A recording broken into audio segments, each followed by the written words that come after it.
Keeping or aborting a child is an extremely difficult life choice, especially if you want a child but your partner doesn't. Sure, if abortion conflicts with your principles, for example, religious ones, it is your right to close the session immediately and act in accordance with your convictions without any further reflection. However, if you do have doubts, perhaps this session will help you make this decision. In fact, you have many options. You could have an abortion to keep your relationship going and talk about having a baby in the future when both of you are ready. Or you could give birth to a child in a relationship and try to change your partner's mind in the process. Or you could give birth to a child outside of a relationship without your partner. Finally, you could have an abortion and break up with your partner. But first, let's try to figure out who's responsible for your getting pregnant.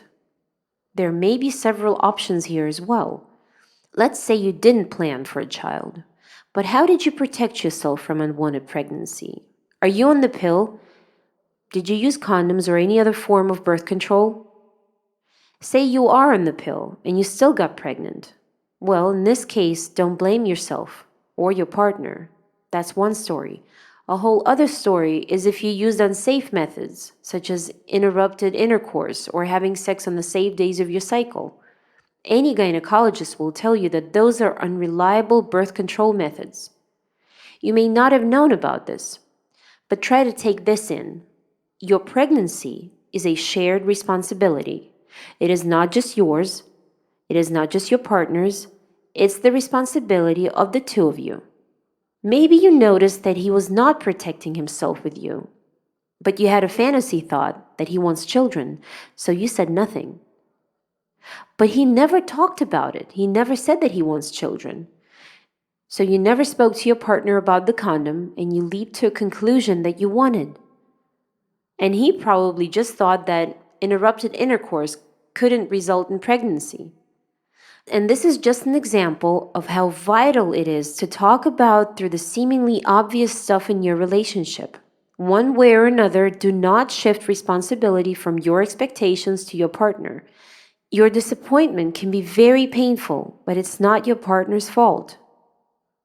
And you can still find support in him in your common predicament. Another option is also possible. Both of you didn't seem to be planning for a child, but your partner refused to put on a condom, even though you told him that it's very important to you.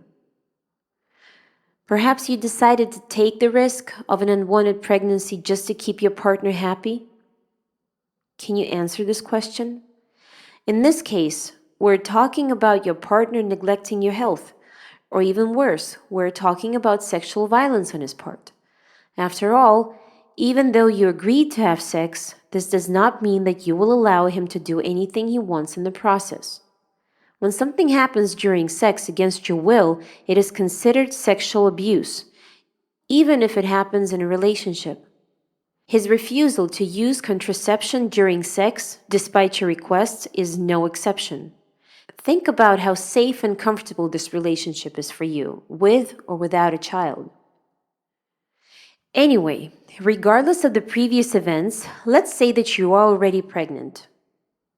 And here I want to draw your attention to the fact that there is a certain imbalance in the decision about an abortion, just because the woman will be influenced by the abortion much more than the man. And that is why your wishes, the woman's wishes, are very important when making this decision. You may feel that you are torn apart from uncertainty and responsibility from this decision. You may feel pressured by the feeling that the time is running out because the term of the abortion is passing. But this is a really serious choice that cannot be made impulsively. Give yourself some time to make the decision, at least 5 to 7 days. During this time, try to write down all the pros and cons in 2 columns. Take your time. Write down everything that seems important to you. It might also be helpful to listen carefully to your partner and to his arguments, especially if you want to keep the relationship going. Perhaps some of his arguments will be reasonable to you. For example, your partner may worry that the two of you aren't making enough money to support the child, or that he won't be able to give the child enough attention during this period of his life. These arguments may appear useless for you to put on your decision sheet. When you're finished with your list of pros and cons, then rate each argument from 1 to 5. Then, with some simple calculations, you will see which option is preferable for you. However, if contrary to all the calculations, you get the feeling that you are clearly leaning towards another decision, something that seems irrational to you at the moment, then this is also a good result. This way, you will understand that only one option is acceptable to you.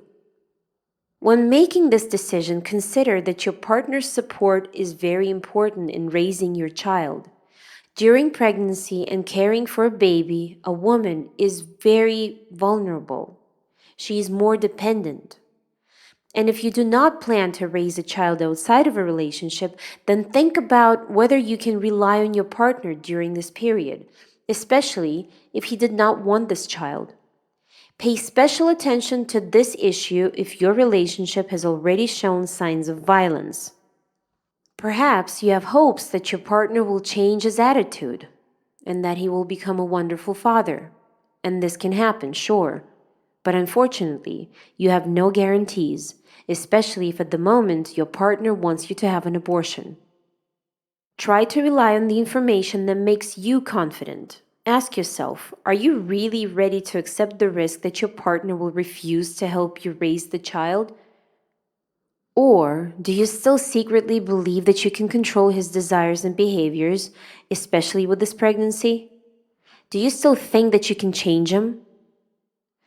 Disagreements over the birth of a child can lead to a breakup, and this is very painful, but common. If a conflict between you has jeopardized your relationship, you may feel particularly vulnerable. You may be so afraid of losing your relationship that you will lean toward the decision that your partner demands.